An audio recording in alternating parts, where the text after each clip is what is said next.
Bonjour à tous. Donc aujourd'hui pour une première vidéo, je vais vous faire quelque chose de très simple, les conserves de tomates confites, les tomates cerises confites, avec un peu de feta. Du coup il nous faut du basilic, De préférence cueilli bien frais du jardin. un peu de piment, de la feta, plein de tomates cerises Piment et tomates cerises qui ont bien profité du jardin. et bien entendu un peu de sel.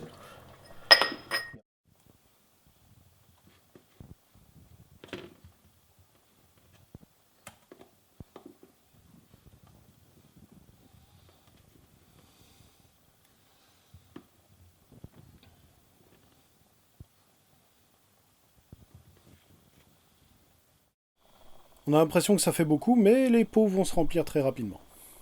Donc ce qu'il faut faire premièrement c'est avoir des tomates cerises. Donc ici j'en ai de plusieurs sortes. J'ai des tomates cerises jaunes, j'en ai des noires, j'en ai des rouges. Dans les rouges d'ailleurs on a deux types différents, on a des plus grosses et des plus petites. Elles ont pris un peu cher mais bon c'est pas très grave. Du coup donc le but c'est de les rincer un petit coup vite fait. On va pas y passer 3 heures, hein, c'est pas le but non plus de les inonder. Voilà. Ensuite, on prend bien entendu notre bocal qui doit être propre, c'est le but. On fait hop, voilà, un petit mélange avec du jaune, du noir, du rouge. Tac.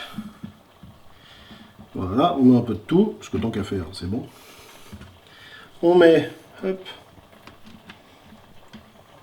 un morceau ou deux de feta, un peu de piment, et on continue. Hop, bon là j'ai plutôt des jaunes pour l'instant, donc voilà, mais c'est pas grave, ça se mange quand même. On va mettre un peu de rouge là qui traîne. Tac, jaune, un peu de noir. Hop. Voilà, on est pas mal.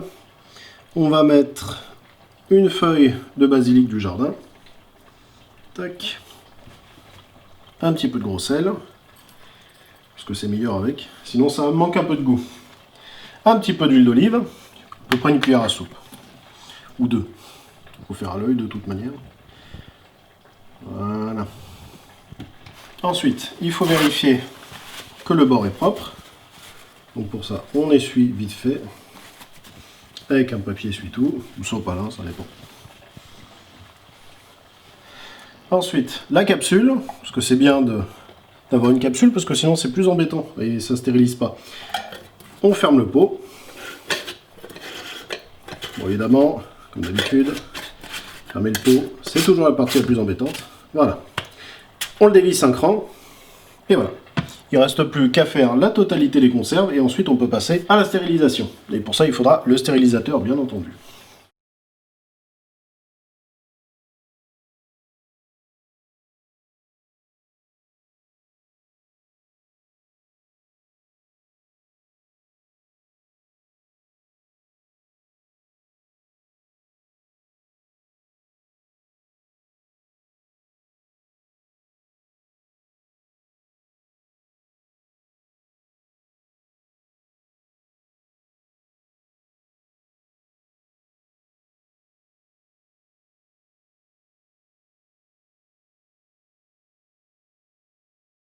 Voilà, les bocaux sont finis. Et j'ai même eu un petit bonus avec de la sauce tomate pour l'hiver sur les pâtes avec des boulettes de bœuf, c'est parfait. Du coup, le stérilisateur est là, il ne reste plus qu'à charger.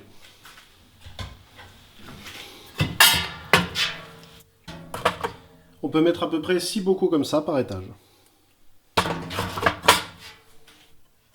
Et donc là, je suis en train d'attacher, de verrouiller les bocaux avec des crochets comme ça, pour éviter qu'ils ne se promènent et risquent de se casser avec le bouillonnement de l'eau. Hop.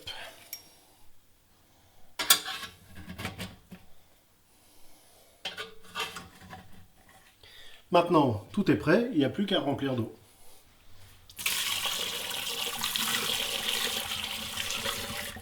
L'opération est un peu lente, hein.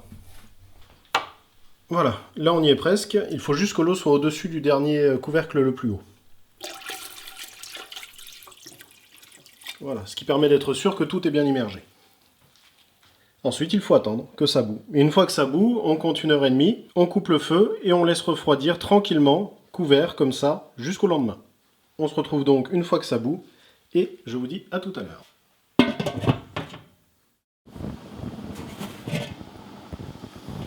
Quand ça bout, on peut y aller. On compte 1h30 à partir de là.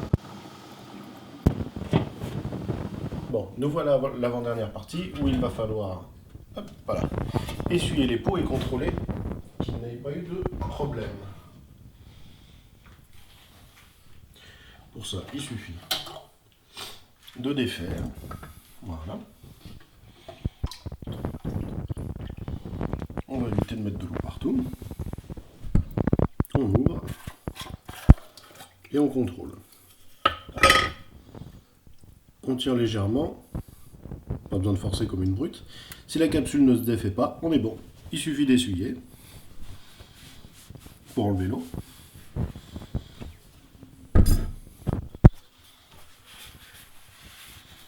On referme et il ne va plus rester, hop là, qu'à mettre en cave. Et ensuite, il restera la dernière partie qui sera la plus longue, attendre simplement. Mais ensuite, c'est du régal pour l'hiver, ou pour quand on reçoit des amis, ou même pour faire des cadeaux, tout simplement. Du coup, je vais finir d'essuyer mes bocaux, je vais finir de les ranger. Je vous remercie pour m'avoir suivi sur cette recette, et je vous dis à la prochaine. Encore un beau bocal de sauce, tiens.